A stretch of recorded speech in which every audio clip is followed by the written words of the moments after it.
الرجيم بسم الله الرحمن الرحيم وإذ قال موسى لقومه إن الله يأمركم أن تذبحوا بقرة قالوا أتتخذنا هزوا قال أعوذ بالله أن أكون من الجاهلين صدق الله العظيم وَإِذْ قَالَ مُوسَىٰ لِقَوْمِهِ اس وقت کو دھیان میں لاؤ جب کہا موسیٰ علیہ السلام نے اپنی قوم سے ان اللہ یأمرکم بے شک اللہ تعالیٰ تمہیں حکم دیتا ہے ان تذبحوا بقرہ کہ تم ایک گائے کو ذبح کرو قالوا وتتخذنا ہزوا انہوں نے کہا کہ کیا تم ہمارے ساتھ مذاق کرتے ہو قال اعوذ باللہ ان اکون من الجاہلین موسیٰ علیہ السلام نے کہا میں اللہ کی پناہ مانگتا ہوں کہ میں جاہلوں میں سے ہوں بنی اسرائیل کی خرابیوں کو ذکر کیا جا رہا ہے پیچھے جو ان کی قانون شکنی ہے عہد شکنی اس کا ذکر کیا اور ہفتے کے دن ان کو منع کیا گیا تھا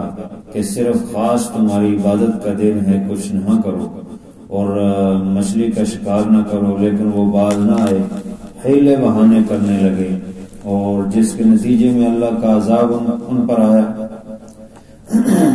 جعل منہم القردۃ والخنازیر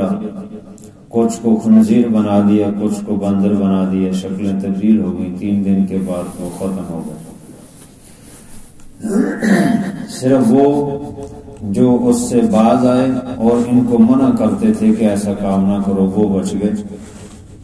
12,000 کے قریب جو لوگ تھے جن پر یہ اللہ تعالیٰ کا عذاب آیا انہی میں سے اب یہاں پر ایک اور واقعہ جو اس کی تفصیل یہاں آ رہی ہے گائے کو ذبح کرنے کا حکم دیا تھا ان کو کہ ایک قتل ہو گیا اور اس کا معلوم نہیں ہو رہا تھا اگلے رکوع کی پہلی آیت میں یہ آ رہا ہے وَإِذْ قَتَلْتُمْ نَفْسًا فَادَّارَأْتُمْ ایک نفس کو تم نے قتل کیا اور پھر اس کے معاملے میں تم واضح نہیں ہو رہا تھا تو اللہ تعالیٰ نے حکم دیا کہ گائے کو ذبح کرو انہوں نے لیت لال سے کام لیا ہیلے بہانے کرنے لگے اور بال کی کھال اتارنے لگے سوال پہ سوال کرتے گئے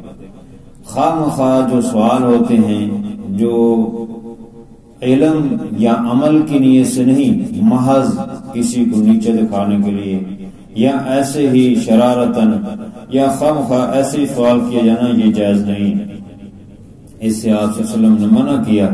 کہ بنی اسرائیل نے ایسے کیا ان پر اللہ نے سختی کر دی یہ نہ ہو کہ تم سوال پہ سوال کرو اور تمہارے لیے بھی اللہ تعالیٰ قوانین میں سختی کر دے جیسے جیسے یہ سوال کرتے گئے ویسے ویسے اللہ تعالیٰ نے ان پر سختی کی ایک گائے کا ذبح کرنے کو حکم تھا بقرہ سورت کا نام بھی سورہ البقرہ ہے بقرہ جو ہے یہ گائے کی جو قسم ہے یعنی گائے بیل وغیرہ دونوں پر بھی بولا جاتا ہے نر اور مادہ دونوں پر یہ لفظ استعمال ہوتا ہے اس لیے بعضوں نے کہا کہ وہ بچڑا وہ گائے تھی جس کو ذبح کرنے کا بعضوں نے کہا بیل تھا بہرحال کچھ بھی تھا اسی قسم میں سے تھا اس کا حکم دیا اللہ تعالیٰ نے واقعہ کے 2 حصے ہیں ایک یہ کہ جو مقتول ہے اس کا حق مارا گیا جس کو قتل کیا گیا جس کی وجہ سے یہ سلسلہ ہوتا اور دوسرا یہ ہے کہ اللہ کا حکم ہے اس مقتول کے قاتل کا پتہ لگانے کے لیے گائے کو ذبح کرو تو 2 حصے ہیں لیکن یہاں پر پہلے اس حصے کو ذکر ہے کہ ان اللہ یأمرکم اللہ تعالیٰ تمہیں حکم دیتا ہے کہ گائے ذبح کرو تو گائے ذبح کرنے کا تو بعد میں معاملہ پیش آیا پہلے اصل تو جو قتل کیا گیا شخص اس کا واقعہ پیش آیا جس کی وجہ سے یہ گائے ذبح کرنے کا حکم دیا لیکن یہاں اللہ رب العزت نے گائے ذبح کرنے کے حصے کو پہلے ذکر کیا اور جو مقتول ہے جو قتل ہو گیا اس کا معاملہ بعد میں ذکر کیا ہے تو گویا کہ یہ 2 جز ہوئے تو اس کی ترتیب سیدھی کیوں نہ ذکر کی؟ اس کی ایک وجہ جو تو یہ ہے کہ قرآن پاک وہ قصے کہانی کا کتاب نہیں ہے کہ اس کو قصوں کو اور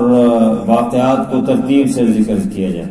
کہیں اگر واقعہ ذکر کیا جاتا ہے تو وہ عبرت دلانے کے لیے، اس سے سبق دلانے کے لیے ذکر کیا جاتا ہے. اس لیے جتنا حصہ جس وقت ضرورت ہوتا ہے وہ بیان کر دیا جائے. اگر کسی واقعہ کا آخری حصہ پہلے ضرورت ہوتی تو پہلے بیان کر دیا جاتا ہے، اور پہلے والا حصہ بعد میں ضرورت پیش آتی ہے اس کو بعد میں بیان کیا جاتا ہے. دوسری وجہ یہ ہے کہ اللہ کا حق مقدم ہے بندوں کے حق پر،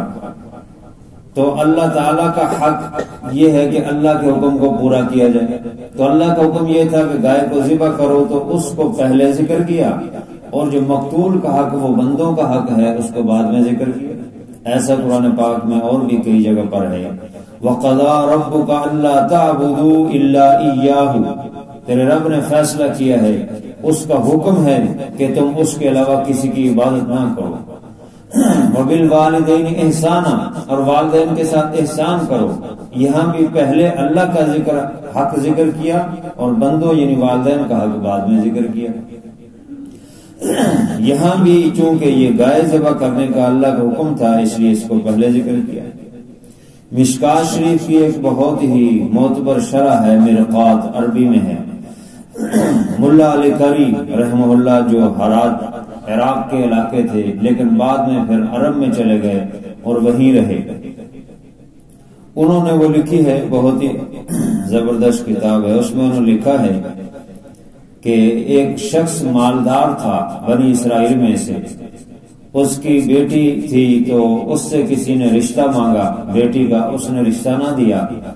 تو اس کا قتل کر دیا گیا اس وجہ سے، جس سے یہ واقعہ پیش آیا.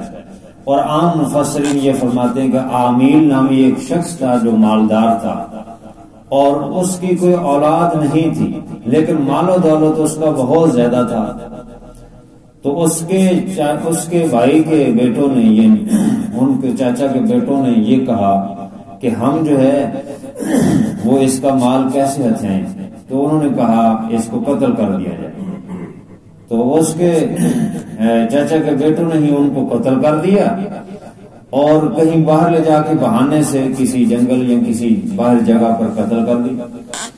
اور شور مچا دیا، رونا شروع کر دیا کہ ہمارا بندہ قتل ہو گیا، ہمارا بندہ قتل ہو گیا. خود ہی قتل کر دیا. قریب والی بستی والوں پر ڈال دیا کہ انہوں نے یہ کیا ہے. یہ قانون قسامت یہ ہے کہ جب ایسا کوئی مقتول ہو کہ جس کا پتہ نہ چل رہا ہو کہ قتل کس نے کیا ہے، تو قریب والی جو سب سے قریب بستی آبادی ہوتی ہے اس میں سے معتبر 50 آدمیوں کو جمع کیا جاتا ہے اور ان سے قسم لی جاتی ہے کہ تم اس بات کی قسم دو کہ نہ تو تم نے قتل کیا ہے اور نہ ہی تمہارے علم میں ہے کہ کس نے قتل کیا. جب وہ قسم دے دے تو وہ بری و ذمہ ہو جاتی ہے. اس کو قانون قسامت کہا جاتا ہے. اور پھر ان سے دیت لی جاتی ہے، یعنی وہ گاؤں والے وہ آبادی والے دیت دیں گے لیکن قصاص ان سے نہیں لیا جائے گا. قصاص سے وہ بری و ذمہ ہو جائیں گے.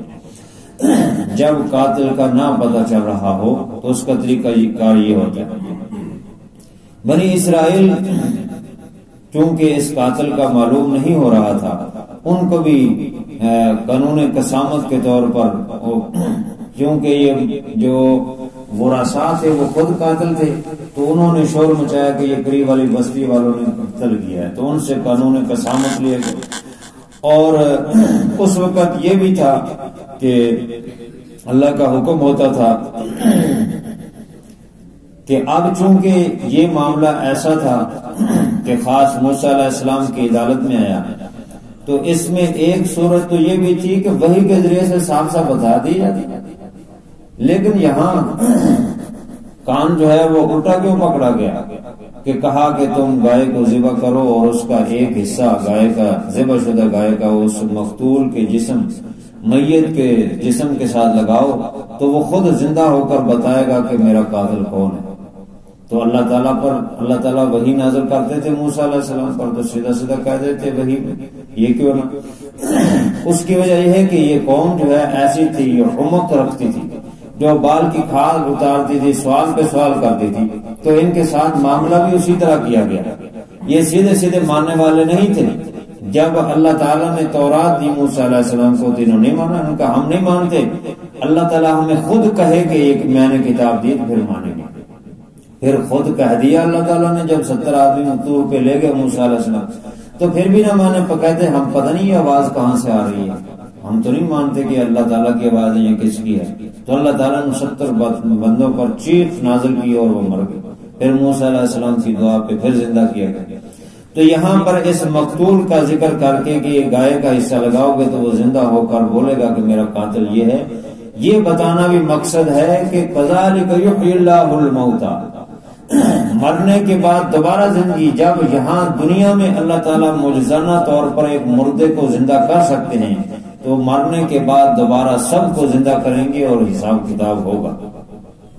تو یہ ذکر کرنا مقصد ہے۔ اور پھر ان کو حکم دیا کہ اب تم گائے ذبح کرو۔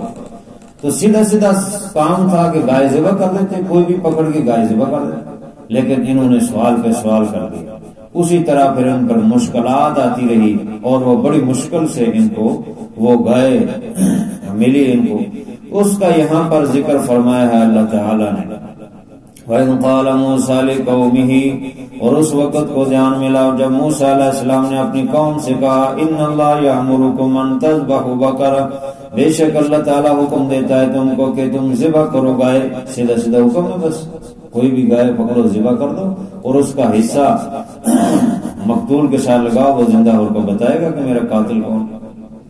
قالوا اتتخذنا ہزوا، انہوں نے کہا اے موسیٰ کیا ہمارے ساتھ مذاق کرتا ہے؟ کبھی ایسا بھی ہوا ہے کہ گائے کا حصہ کوئی گوشت جو ہے وہ مردہ کے ساتھ لگائیں تو وہ زندہ ہو جائے؟ قال اعوذ باللہ ان اکون من الجاہلین، موسیٰ علیہ السلام نے فرمایا میں پناہ مانگتا ہوں اللہ تعالیٰ سے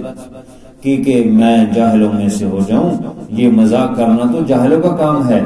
میں تو اللہ کا نبی ہوں، میں کیسے ایسے کہہ سکوں؟ تو میں سچ میں اللہ کا حکم بتا رہا ہوں کہ ایسے ہی ہوگا، گائے کو ذبح کر کے لگاؤ گے تو وہ زندہ ہو کر مردہ بولے گا کہ میرا قاتل کون ہے۔ مذاق جو ہے وہ کسی بھی صورت جائز نہیں ہے، ٹھٹھا مذاق جس میں جھوٹ ہو، کسی کی تذلیل ہو، تحقیر ہو۔ ہاں اللہ کے نبی صلی اللہ علیہ وسلم سے بھی ایسے بعض واقعات معلوم ہیں جس میں آپ صلی اللہ علیہ وسلم استہزاء نہیں بلکہ جو ہے وہ ہنسی فرماتے تھے، مزاح جس کو کہتے ہیں عربی میں۔ استہزاء اور مذاق جو ہے اس میں جھوٹ ہوتا ہے، دوسرے کی تذلیل ہوتی ہے، اور مزاح اس میں جو ہے وہ جھوٹ نہیں ہوتا، سچ ہوتا ہے اور صرف جو ہے وہ خوشطبی ہوتی ہے۔ جیسے ایک عورت آئی اور اس نے کہا اللہ کے رسول میرے لیے دعا کریں کہ میں جنت میں چلے جاؤں۔ اللہ کے نبی نے فرمایا بوڑھیا عورت جنت میں نہیں جائے گی۔ وہ رونے لگی، روتے ہوئے چل گئی۔ اللہ کے نبی صلی اللہ علیہ وسلم نے اس کو واپس بلایا، فرمایا آؤ ادھر، میں نے واقعی سچ کہا ہے کہ بوڑھیا عورت جنت میں نہیں جائے گی، جو بھی جائے گی ان سب کو، بوڑھوں کو بھی اللہ جوان کر دے گا۔ 30 سے 35 سال کی عمر میں مرد اور عورت جنت میں جانے والے ان کی عمریں ہوں گی۔ اور اسی طرح ایک شخص آیا اور اس نے کہا کہ مجھے سواری دیں، میں جو ہے وہ جہاد میں جانا چاہتا ہوں۔ تو اللہ کے نبی صلی اللہ علیہ وسلم فرمایا میں تمہیں اونٹ کا بچہ دوں گا۔ تو اس نے کہا کہ اللہ کے نبی صلی اللہ علیہ وسلم یہ میں تو اونٹ مانگا ہے، اونٹ کا بچہ تو مجھے کئی سال اس کی حفاظت کرنی پڑے گی، بڑا ہوگا پھر میں جہاد میں جاؤں گا، میں تو ابھی جہاد میں جانا چاہتا ہوں۔ اللہ کے نبی صلی اللہ علیہ وسلم نے فرمایا تم نے سمجھا ہے